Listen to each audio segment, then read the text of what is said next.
During the period of 1996 to 1999, hip-hop started to go through a weird transition. Everything started to become more image-driven and less on artistic expression. Puff Daddy and Bad Boy, with their commercial-friendly, sample-driven imagery, dominated all of 1997, forcing the hip-hop industry to transform from gritty to pretty.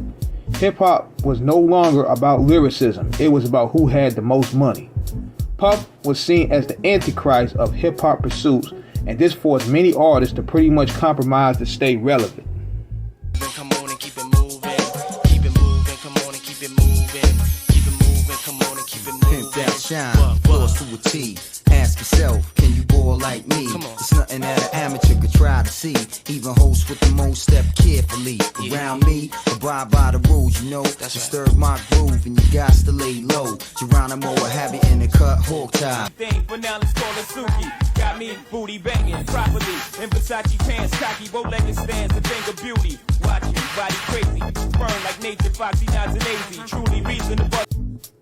There was an audience out there that felt alienated by the industry, radio, magazines, and even the mindset of the direction of hip-hop, period. And that was the audience that appreciated underground lyricists. This was a lane Jared Meyer, Brian Bratner, and James Murdoch wanted to tap in when they formed Rawkus Records in 1996.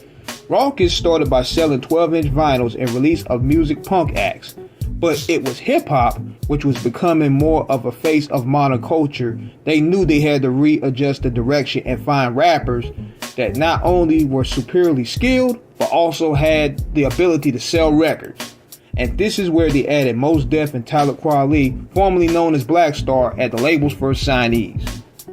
The tenements, cause all my Brooklyn residents, all the heavy regiments, don't believe, hear the evidence. We're Brooklyn. See that? Buy the ticket, all can't believe that. From where they send the tree at to where the police react. Tell it quality, equality, you tell them what we be at. Brooklyn, New York City, where they paint murals of Biggie and cash we trust, cause this ghetto fabulous life look pretty. What a pity, blunts are still 50 cents, it's intense. Street sense is dominant, can't be covered with incense. My presence felt, my name is Quali from the eternal reflection. People thinking MC is shorthand for misconception. Let me meditate, set it straight. Came to the conclusion that most of these cats is featherweight. Let me demonstrate, walking the streets is like battling. Be careful with your body. You must know karate and think your soul is bulletproof like Sade. Stop acting like a bitch already. Be a visionary and maybe you can see your name in the column of obituary. Third grade teacher reading and talking about I knew he'd amount to nothing. Neighbors like he went to quiet. Who'd have thought they was frontin'? Volume 1, Lyricist Lounge Volume 1, and Company Flows projects.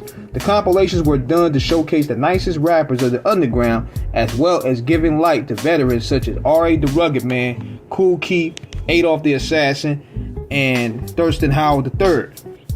But it was Mos Def's and Talib Kweli's debut album, Black Star, which was released in the summer of 1998, is where the industry started to take notice.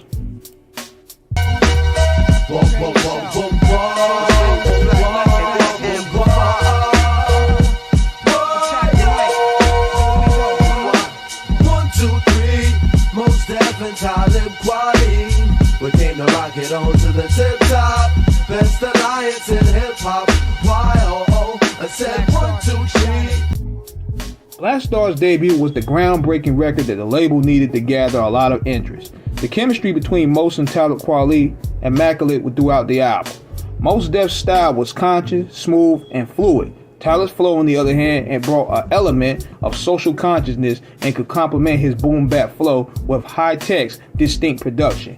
They would later add High and Mighty, The Beat Miners, and Pharoah Monch to the roster, along to release solo albums for Mos Def and Talib Kweli. But it was one album and mixtape and soundtrack in particular that would make Rawkus stand out in a league of its own, and also restored the feeling of what is considered to be feel-good hip-hop, and that was Sound Bombing 2.